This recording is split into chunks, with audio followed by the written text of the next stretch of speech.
Who's actually going to get the most out of a machine that talks itself up as a marathon gaming unlocked beast, and who should just walk away?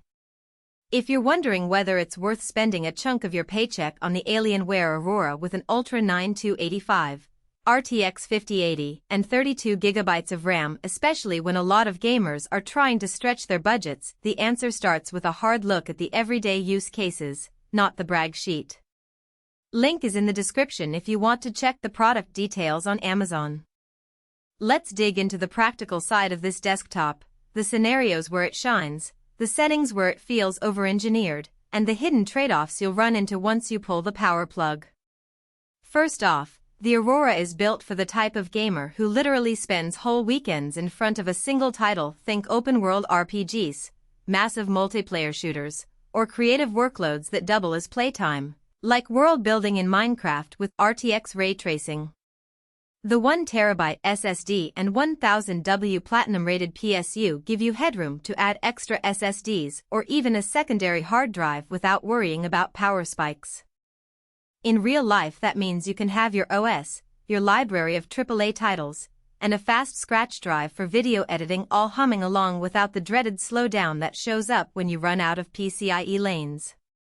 I've seen streams where creators have the Aurora hooked up to a 4K capture card while they game stream, and the system still maintains a steady 60 frames per second in Cyberpunk 2077 with all the ray tracing settings maxed.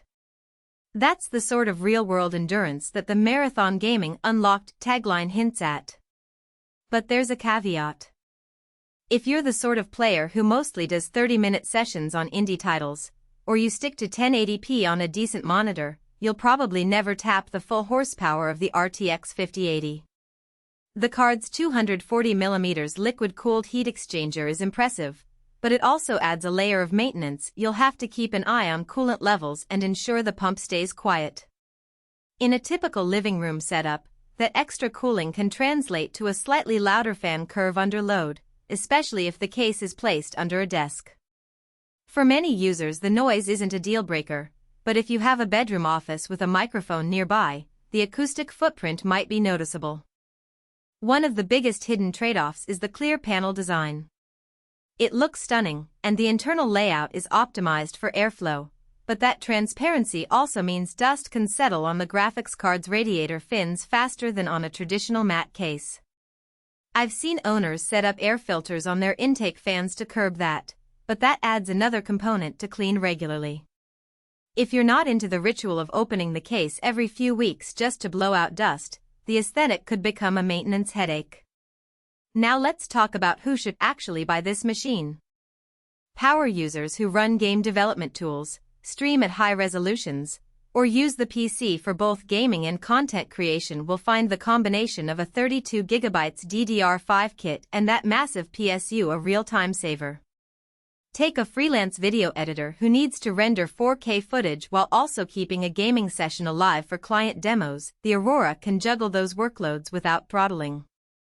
Also, anyone who already owns a Dell ecosystem will appreciate the Dell Services support structure. You can get a remote diagnostics call or a parts replacement that's faster than dealing with third-party warranty claims. On the flip side, casual gamers or budget-conscious buyers, especially those who are comfortable with a $1,500-$2,000 build, should look elsewhere. The same performance can be achieved with a custom-built PC that uses a slightly lower-tier GPU, say an RTX 4070, and a Ryzen 7 CPU, saving you $300-$400.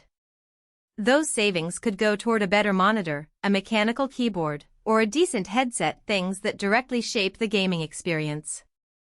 Also, if you're planning to stay on Windows 11 Home without the need for a corporate image or advanced security features, the Total Command software suite that Alienware bundles feels more like a marketing add-on than a genuine productivity boost.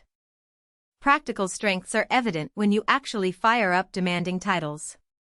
The Ultra 9285 processor handles multi-threaded workloads without the kind of thermal throttling you see on older Intel chips. In a test I watched on a tech channel, the CPU stayed under 80°C during a 2-hour Elden Ring session, while the GPU hovered around 70°C thanks to the liquid loop. That translates to stable frame rates and less frequent crashes, which is a big plus if you're playing competitively and can't afford a sudden dip in performance. The 1TB SSD also eliminates the slow load stigma that many gamers still experience on older SATA drives. World loads in Starfield appear almost instant, saving you the frustration of waiting between missions. Weaknesses become more apparent when you step out of the gaming arena. The Aurora's size, it's a full tower with a clear side panel, means it doesn't fit neatly under a desk. If